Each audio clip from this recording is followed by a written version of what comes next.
louvamos ao Senhor porque Deus ele tem levantado mulheres na terra para fazer a diferença. Tem levantado mulheres para influenciar a vida de outras. Eu quero agradecer a Deus pela vida de cada um de vocês. E também, irmãos, quero agradecer desde já ao pastor, a sua esposa, a toda a igreja. Desde que nós chegamos aqui, fomos bem recebidos. Nos sentimos à vontade na congregação. E a nossa hora aqui também já está chegando. A qualquer momento a gente pode voltar para Salvador. Estamos previstos entre quinta-feira, mas como tem uma irmã que está para vir nos visitar aqui, aí nós vamos deixar para sábado ou a segunda. Mas se ela não vier, talvez nós vamos embora na quinta-feira. Se não formos, estaremos aqui na quinta, estaremos no domingo e vamos embora lá para a segunda, o Deus proverá. Irmãos, eu quero te convidar para abrir e ler comigo o texto no livro de Gênesis, capítulo 21, irmãos, versículo 14, que diz assim: o despedimento de Agar e Ismael. Então se levantou Abraão pela manhã de madrugada e tomou pão e um odre de água e os deu a Agar, pondo-os sobre seus ombros. Também lhe deu o menino e despediu-a, e ela se foi andando errante no caminho de Bezerra. E consumindo a água do odre, lançou o menino debaixo de uma das árvores. E se foi e assentou-se em frente, afastando-se a distância de um tiro de arco, porque dizia: que não veja eu morrer o menino. E assentou-se em frente, levantou a sua voz e chorou. E ouviu Deus a voz do menino, e bradou o anjo de Deus a Agar desde os céus, e disse: que tens, Agar? Não temas, porque Deus ouviu a voz do rapaz desde o lugar onde ele está. Ergue-te, levanta o moço, pega-o pela mão, porque dele farei uma grande nação. E abriu Deus os olhos e viu um poço de água, e se foi e encheu o odre de água e deu de beber ao moço. Glória a Jesus. Irmãos, estamos diante de um texto que nos fala sobre a vida de uma mulher. Diante desse texto temos um contexto de um homem chamado Abraão, que Deus o chama para que ele saia do meio da sua terra, da sua parentela, e vá para uma terra que Deus lhe mostraria. E diz Abraão que Abraão seria bendito entre todas as nações, seria bendita a sua semente, e todo aquele que abençoasse seria abençoado, que amaldiçoasse seria amaldiçoado. E Deus faz promessa que daria, aleluia, das suas entranhas a sua semente. E depois Abraão chega no capítulo 15 de Gênesis, e Abraão começa a fazer uma cobrança a Deus sobre esta promessa. E Deus disse para ele: Abraão, eu sou teu escudo, teu grandíssimo galardão. E ele diz: Deus, o que tu me darás? Porque eu não tenho nenhum filho. O meu servo, o Eliezer Damasceno, que residia em Damasco, ele será o herdeiro da minha casa. Deus diz: não será o herdeiro da tua casa, porque o teu filho será das tuas entranhas, Abraão. E Abraão recebe esta palavra, se anima mais uma vez diante do Senhor, e diz a história que Abraão espera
diante da mão da tua serva, volta para a casa de Sarai e se humilha diante dela.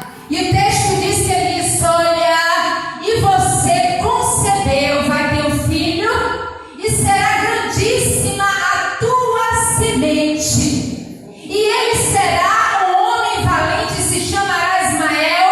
A mão dele será contra muitos, e a mão de muitos será contra ele. E quando o anjo fala, aleluia, com H, ele diz: olha, porque Deus H contemplou a tua aflição.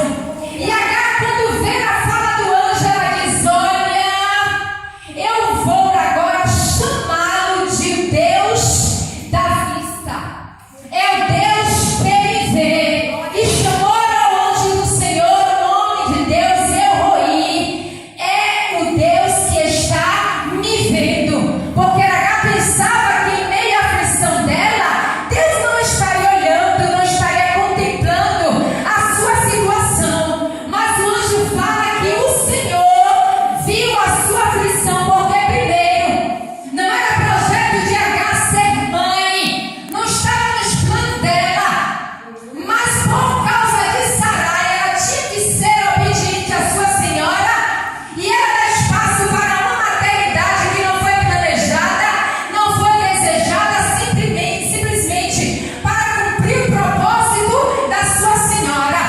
Agora imagine H viver aquela situação de ter um filho para agradar a sua senhora, mas algo que não vinha do coração dela, porque como mulher ela tinha seus sonhos, tinha seus projetos, e terminou se frustrando por causa de quê?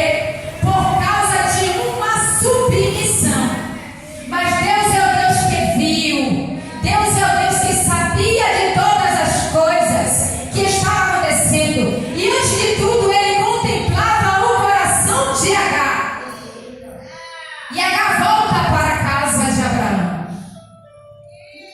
E quando ela está na casa de Abraão, ela concebe, ela tem um filho chamado Ismael, como a palavra de Deus nos falou. E o que o anjo falou